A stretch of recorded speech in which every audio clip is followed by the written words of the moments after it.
Okay, guys, so we've created a new Photoshop file, but let's open up an image file and we can see what that looks like. So I'm going to go to File and Open, and on my desktop I have a folder, and I'm going to click on this thing that says ducky.jpg. Really important where it says Enable, you want to say All Readable Documents, and the format that it is should come on up. And if I click here, you can see that Photoshop can really open up a lot of documents, because Photoshop should really be called Everything Shop because it can do a lot of stuff. So anyway, I'm going to open it up, and I have this image here of this rubber duck. This is a default image that has been in Photoshop for years and years, and I want to point out a few things about it. Okay, one, here on the layer palette, it opens up as a background. Again, it's got one of those partial locks on, and we know, just based on what you saw in the last video, that it is not a pixel lock, or I couldn't have done that, but rather it is a position lock because it won't let me move it. Okay, so that is what all images come in as a lock of sorts. So what I'd like to do is I'd like to go through some tools here with you, specifically some selection tools, and try to have you try to follow along at home. So we have our move tool here, and underneath that's our artboard tool. And again, not getting into that in this class, it's a 252 thing. And directly to the right of that, I have these things called marquee tools. I have a rectangular one and an elliptical marquee, and then I have these things that are single row or single column marquees. Marquees are just fancy words for selection tools. And a marquee, when we think of that, it's like the bright, shiny lights on top of a movie theater that have a star's name in it from the 1940s and 50s. That's what a marquee is. Below that, we have what we call our lasso tools. And then next to the lasso tools, we have something called the quick select tool and the magic wand. So I'm going to go through all of those things. Now, a selection tool in Photoshop is essentially a setup tool. I kind of think of this like, working in Photoshop is kind of like being a professional fighter, like a boxer.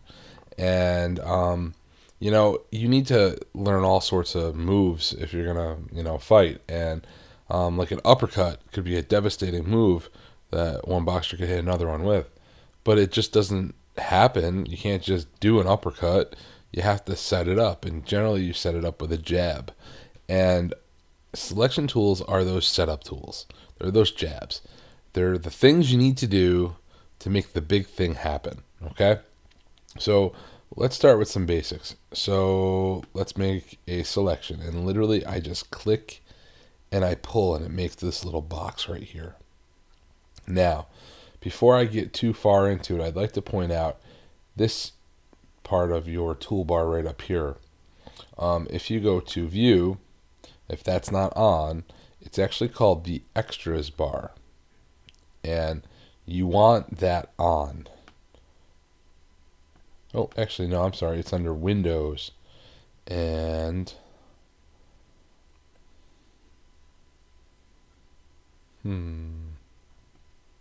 the options bar. I'm sorry about that. So it's the Windows and the options bar. And this is important because every time we change a tool, that thing changes.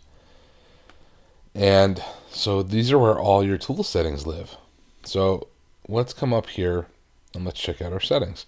So this is our marquee tool, and this stuff looks eerily like Pathfinder because it kind of is. Okay, so what we have ways that selections work. So the first one is a new selection, which essentially means every time I click and pull, it makes a selection. I can go ahead and click on this second one, which means add to selection. When I have that click down, I can click and I can click and I can click and I can add to the selection however I want. I'd also like to point out when the regular selection tool is turned on, if you hold down the shift key, you can also do this and add to your selection. Next to the add to selection is this, subtract from selection, okay? Which essentially allows me to click and make a box or any kind of selection and deselect it. And essentially, if I have the regular selection tool turned on and I hold down the option key, you see the subtraction sign next to the little crosshair there, and here we go, and we are subtracting from my previous selection. And last but not least, we have this tool, which is the intersect selection, which honestly I have no idea what it could be used for, but it exists. And if you have the regular tool selected, I believe, let's see, if you hold down the shift and the option key, you get the intersect. Really, it's a really odd tool. Again, I've been using Photoshop for like 20 years, and I'm not quite sure about that. Okay, so there we are. We have our selections, our marquee selections. These options work the same in every single selection tool that Photoshop has, and it's got quite a few. Next, we have this concept of feather, okay? And to understand feather, I'm going to zoom in a little bit so we can see our duck a little bit better here. And let's move our tools over here and move our duck here. So I'm going to make my selection, and then if I roll my mouse into the selection, then essentially I can move it. So I'm going to select around this eye here. And like I said, the selection is a setup tool. So I'm going to take the move tool, and I'm actually going to just go ahead and move the eye. And as you can see, when I roll inside the shape, my little pointer changes from having what appears to be like a snowflake, that's just the move symbol, to a pair of scissors. So I can click and I can drag this pair of scissors. And I'd like to point out two things. One, this green color that's in the background is green because my background color is green. If my background color was a different color, like white, for example, and I did this, it would be white back there. So it's whatever you set that background color to. And no, you cannot set that background color to transparent. It has to be a color. So that's the first thing I'd like to point out. The second thing that I'd like to point out is look how sharp those edges are. Okay? Those are sharp because that is defaultly how the software works. Now, what I can do is I can go ahead and I can increase my feather. If I had one word to describe feathering, it would be soft. It's a softening of a selection. So I'm going to increase my feather to, I don't know, how about 3%? And I'm going to make a square right around here. And already, what has happened is that square doesn't look as squarish as it was when I drew it. Here, I'll try it again. I'll show you. See, it looks like a block. It looks like a rectangle. But it rounds its corners because it's softening it. And I'm going to click and move and check this out. Do you see how fuzzy that is around the edges? Here and here. It is like night and day with this and this. There's a huge difference there. And feathering is an important piece for you to understand, especially as we start to get into photo editing more and more. I would like to also point out, as we are starting to get into this video, that no rubber ducks will be hurt at all on my videos. I will mutilate them, and then I will always go back to File and Revert, which brings them back to square one, unless I decide to save them for whatever reason.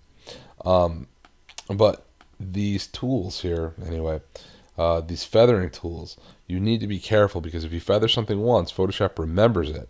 And so right now it's remembering my feather. So I'm going to go ahead and bring it back down to 0. Style, we have normal, fixed ratio, or fixed size. So normal just allows you to click and pull out a selection. A fixed ratio makes you come up with a ratio. So like, 1 width and 3 tall, right? That's a ratio. So I click and I pull, and I am not holding any special keys down. I'm using one finger, and I'm creating this long rectangle like shape because it's a 1 to 3 ratio. It's 1 wide for 3 high. We can also go ahead and put a fixed size in here. So if I wanted, I can type in like 1.25 IN for inches with a height of 2 IN. And I can just do a single click, and right there, that is exactly 1.25 by 2 inches in width and height. So it's just one single click. There's no even pulling in that specific thing. So I'm going to go into normal, and I'm going to deselect. And I've gone and done it a couple times. I go to the select menu, and I click deselect or Command D, and it allows me to deselect. If I go ahead and I hold down the marquee tool, I get the elliptical marquee, which essentially is the same exact thing with the same exact rules, except there's this one piece called anti-aliasing that I'd like to talk about. So essentially, what we have is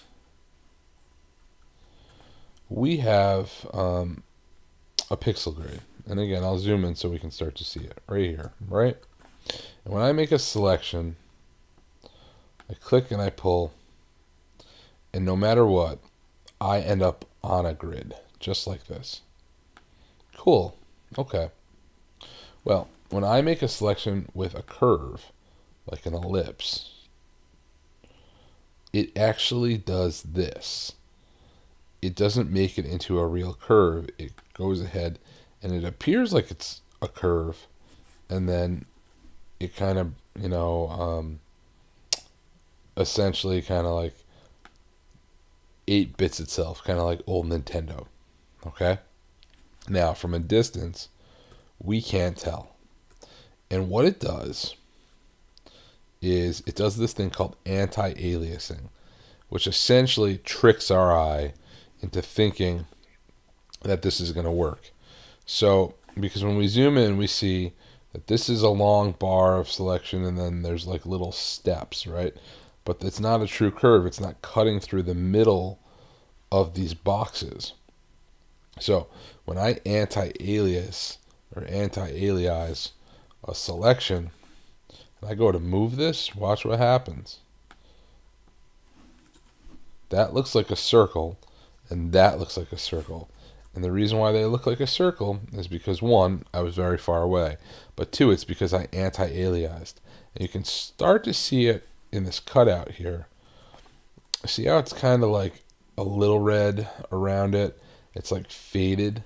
Well, when you anti-alias, right, when you use that option, what it does is it goes ahead and it takes a little bit extra and essentially, makes it so you have smoother curves when you want to, do something with an elliptical tool or with a curve or something like that. So that's an essential thing that you want to make sure you have turned on when you go ahead and you use any kind of selection tool with a curve. When we come back, we're going to take a look at lasso tools.